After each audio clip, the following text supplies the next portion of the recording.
Nice. Ultimately, just trying to get the team off to good starts.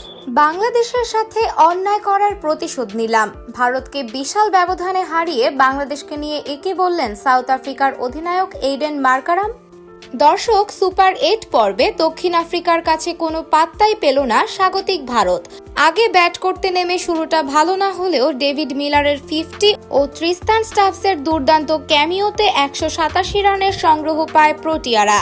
জবাব দিতে নেমে নিজেদের ঘরের মাঠে ভালো শুরু করতে পারেনি ভারতও।